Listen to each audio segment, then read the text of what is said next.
Imaginons la situation suivante.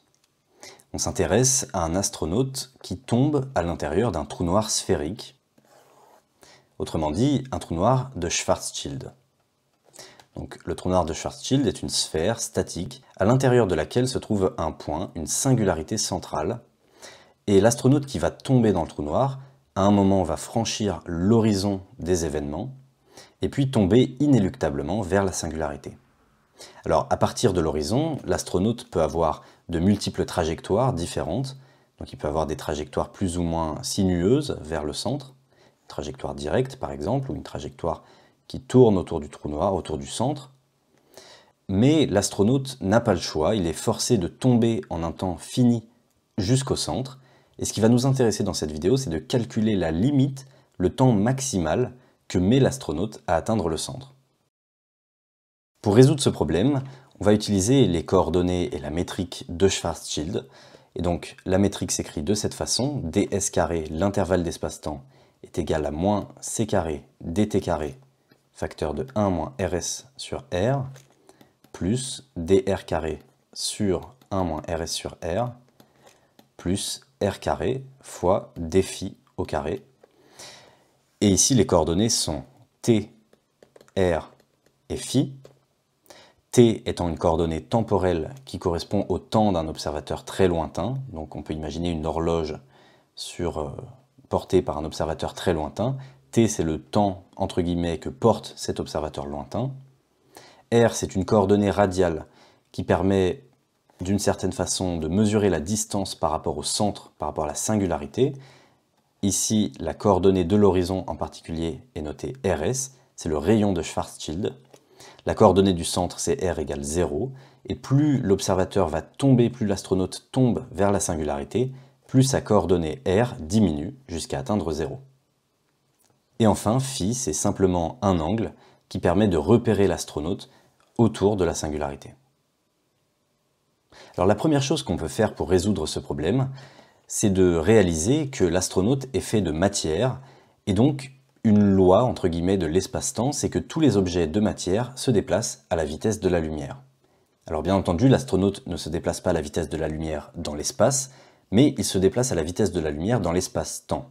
Donc il faut imaginer que l'astronaute porte un temps propre, sa propre horloge, on notera son temps propre tau, et ce qui nous intéresse, c'est le temps propre qu'il mesure entre le moment où il franchit l'horizon et le moment où il atteint la singularité. Car évidemment, vu de l'extérieur, on ne verra jamais l'astronaute franchir l'horizon. Et donc, comme l'astronaute se déplace à la vitesse de la lumière dans l'espace-temps, l'intervalle d'espace-temps qu'il parcourt est c carré, la vitesse de la lumière, donc ici c'est l'intervalle au carré, donc la vitesse de la lumière au carré, fois d tau, l'intervalle de temps propre au carré. Car la distance qu'il parcourt dans l'espace-temps, c'est sa vitesse fois le temps qui s'est écoulé. Alors ici, il faut rajouter un signe négatif, puisqu'on considère une distance qui est temporelle. Et ici, la convention de métrique qu'on utilise, c'est moins pour les intervalles temporels et plus pour les intervalles de type espace. Donc, cet intervalle d'espace-temps ici est directement égal à moins c carré d tau carré, où tau est le temps propre que mesure l'astronaute. Donc on a cette équation que moins c carré d tau carré est égal à tout ça. Et ce qui nous intéresse, c'est de relier la variation radiale de la position de l'astronaute, au fur et à mesure qu'il tombe, à l'intervalle de temps propre qu'il mesure. Et donc on va essayer de relier ce dr à ce d tau. Donc pour faire ça, on peut commencer par diviser par d tau carré des deux côtés de l'équation. Donc on obtient moins c carré, en divisant ici par d tau carré, est égal à moins c carré t point carré. Donc t point ici, c'est dt sur d tau. Donc ici, on a divisé par d tau carré, et donc le dt carré devient t point carré, facteur de 1 moins rs sur r, plus, de la même façon, on a r point carré en divisant dr carré par d tau carré, sur 1 moins rs sur r, plus r carré phi point carré. À partir d'ici, on peut faire une remarque assez intéressante, c'est que la coordonnée r que porte l'astronaute est forcément inférieure à rs, ou en tout cas inférieur ou égal, lorsqu'il se trouve à l'intérieur du trou noir. Et comme ce qui nous intéresse, c'est le temps propre entre le moment où il rentre dans le trou noir et le moment où il atteint la singularité, eh bien, tout du long de la trajectoire, R sera effectivement inférieur ou égal à RS. Donc on peut tout de suite considérer que R est inférieur ou égal à RS, et donc en particulier cette grandeur ici, 1 moins RS sur R, est négative, puisque R est plus petit que RS, donc RS sur R est plus grand que 1, et donc tout ça est plus petit que 0. Donc ce qu'on va faire, c'est écrire directement ces grandeurs en changeant leur signe, puisqu'on veut des grandeurs positives pour y voir plus clair. Donc ici on a RS sur R moins 1, ici de la même façon on a RS sur R moins 1, donc maintenant on a des grandeurs qui sont positives, mais ça implique de devoir changer les signes qui sont ici, et donc l'intervalle temporel, le terme temporel de la métrique devient positif, et le terme spatial de la métrique devient négatif. Et c'est pour ça qu'on entend parfois que le temps et l'espace s'interchangent dans un trou noir, puisque le terme spatial, ou en tout cas le terme qui correspond à l'altitude, devient un terme négatif, c'est-à-dire un terme qui correspond en fait à un intervalle de type temps. Et c'est assez logique, puisque dans un trou noir, on ne peut que tomber vers le centre, c'est-à-dire que notre futur descend forcément en altitude, et donc l'altitude mesure le temps. Alors une fois qu'on a fait ce changement de convention, pour changer les signes, on va pouvoir remarquer quelque chose de très intéressant. C'est que si on passe ce R point carré de l'autre côté de l'équation, eh bien tous les termes à droite de l'équation vont devenir positifs. Alors on va faire la transformation et puis on va regarder ce que ça donne. Donc R point carré sur RS sur R moins 1, donc il devient positif puisqu'on le passe à gauche de l'équation, est égal, on va passer ce moins C carré à droite, donc il devient positif, donc est égal à C carré plus C carré T point carré RS sur R moins 1 plus R carré phi point carré. Et ici, tous les termes qui sont à droite sont positifs, puisqu'on a vu que ce RS sur R moins 1 est positif, et ici on n'a que des termes qui sont au carré, donc forcément positifs. Or, ce qui nous intéresse, c'est de connaître le temps maximal de la trajectoire entre l'horizon et le centre du trou noir. Donc le temps exact que va mettre l'astronaute entre ces deux points dépend de sa trajectoire. Nous, ce qui nous intéresse, ce n'est pas la valeur qui dépend de sa trajectoire, mais uniquement une valeur maximale, une valeur limite. Et en particulier, on va voir que c'est la valeur qui est engendrée lorsque l'astronaute ne fait rien et tombe en ligne droite. Donc pour avoir cette valeur limite du temps, pour maximiser le temps de l'astronaute, on veut minimiser sa vitesse de chute, c'est-à-dire minimiser le rythme auquel son altitude varie, et donc minimiser la valeur absolue de R point, ou encore R point au carré. Donc ici, pour minimiser R point carré, il suffit de trouver une borne pour cette grandeur qui se trouve à droite. Et ici, les grandeurs T point et phi point, on ne les connaît pas, elles dépendent en particulier de la trajectoire de l'astronaute, et donc on peut considérer simplement qu'elles sont plus grandes que 0, vu qu'elles sont mises au carré, et notre borne est toute trouvée, R point carré sur RS sur R moins 1 est simplement plus grand ou égal à C carré. Donc on a cette borne ici, et on va pouvoir passer ce terme en bas, le dénominateur, de l'autre côté, en multipliant des deux côtés, on obtient que R point carré est supérieur ou égal à C carré, facteur de RS sur R moins 1. Alors en notant ici que ce terme est positif et donc on n'a pas changé le sens de l'inégalité. Alors maintenant, on peut passer tout ça à la racine carrée. Il faut faire bien attention, R point est négatif puisque l'astronaute tombe, donc son altitude diminue au cours du temps, et donc le sens de l'inégalité change, et en prenant la racine carrée, on prend la racine négative, et on obtient cette inégalité. Alors on a presque terminé, il suffit de se rappeler que R point, c'est la dérivée de R par rapport au temps propre, donc c'est dr sur d taux. Et donc en particulier, si on inverse toute cette équation, d taux sur dr est plus grand ou égal, vu qu'on inverse, il faut changer le signe de l'inégalité, à moins 1 sur c, racine de RS sur R moins 1. Et cette équation, c'est une équation qui va nous permettre de résoudre le problème, puisqu'en intégrant tout ça, on va obtenir le temps propre de l'astronaute quand il est maximisé lors de sa chute. Donc pour intégrer tout ça, on va multiplier des deux côtés par dr, Donc à gauche, on obtient des taux, et à droite, dr. Et ici, il faut faire très attention, dr est la variation d'altitude de l'astronaute, et comme l'astronaute tombe vers le centre du trou noir, ce dr est négatif, et donc on a multiplié par quelque chose de négatif, ce qui signifie qu'on doit inverser le sens de l'inégalité. Donc le temps propre, la variation de temps propre est inférieure à une certaine borne. Cette borne est positive puisque moins dr, dr étant négatif, moins dr est positif, et donc le temps propre est maximisé par cette grandeur. Et donc maintenant, ce qu'on veut faire, c'est intégrer simplement des deux côtés pour obtenir la valeur totale du temps entre l'instant initial où l'astronaute se situe à r égale rs et l'instant final où l'astronaute se situe à r égale 0. Donc ici, on intègre entre r égale rs, l'horizon, et r égale 0, la singularité. Alors ce qu'on peut faire, c'est inverser l'ordre des bornes, vu qu'on voit que l'ordre ici est décroissant, donc on peut plus naturellement partir de 0 et intégrer jusqu'à rs. Et lorsqu'on inverse les bornes, il faut changer le signe, et ça nous arrange, comme ça on obtient bien une valeur positive. Tandis que de l'autre côté, l'intégrale du temps propre, c'est simplement le temps maximal qu'on notera grand T, la valeur qui nous intéresse et qu'on essaye de calculer dans cette vidéo. Et donc si c'est le temps maximal, ici plus besoin d'écrire l'inégalité, le temps maximal est égal à cette intégrale. Bon, et bien maintenant, il suffit de calculer cette intégrale.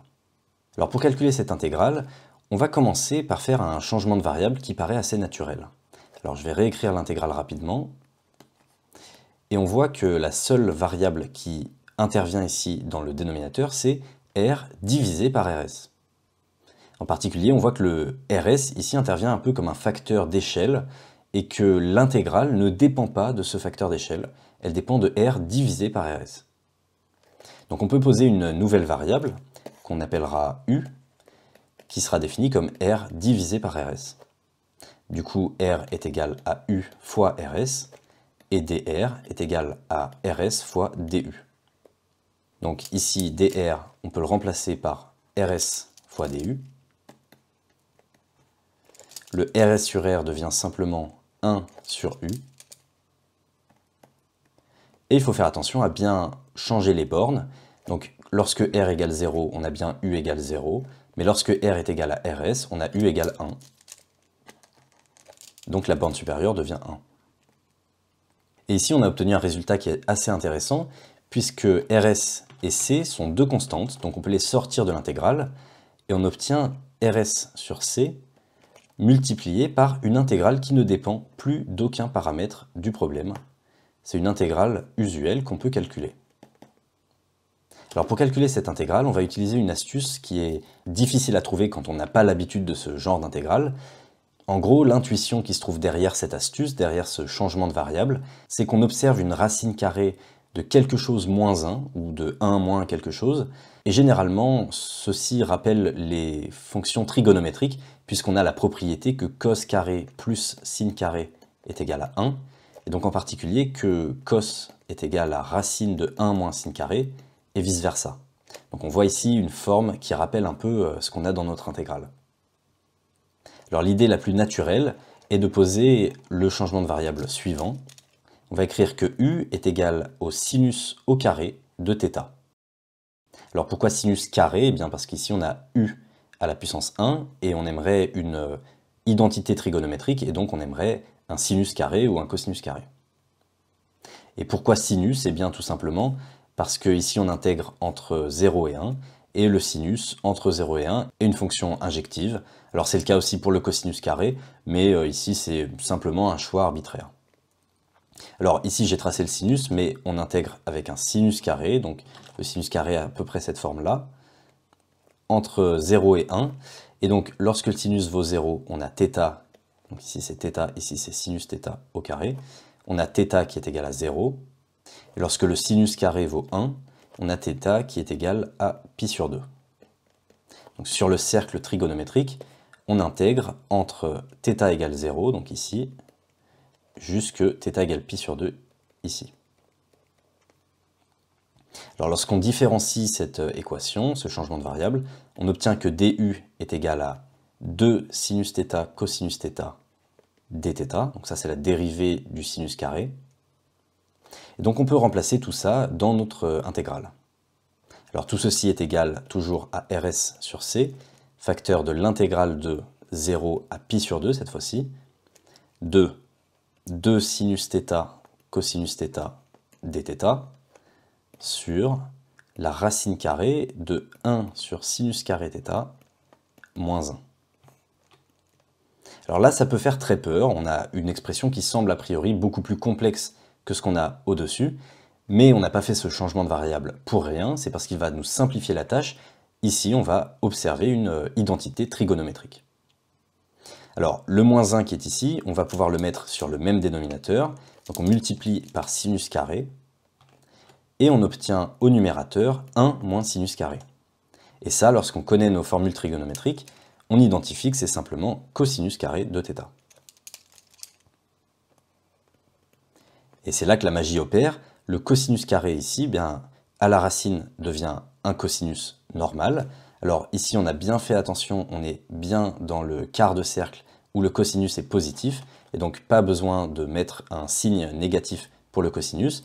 Il est bien positif et il va bien annuler le cosinus qui se trouve au numérateur. Quant au sinus carré qui se trouve au dénominateur ici, eh bien, il va simplement venir multiplier le sinus qui se trouve au numérateur, et on obtient un sinus au carré. Et donc si je réécris cette intégrale, on obtient, en sortant le 2, 2RS sur C, facteur de l'intégrale de 0 à pi sur 2, de sinus carré θ dθ. Et là on a presque terminé.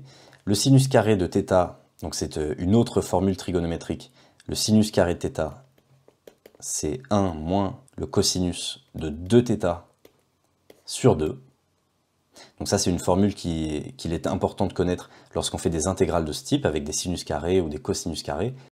Et donc en particulier, le cosinus de 2θ ici, lorsqu'on va l'intégrer, donc cosinus de θ, on l'aurait intégré entre 0 et pi sur 2, mais cosinus de 2θ, c'est comme si on intégrait un cosinus entre 0 et pi.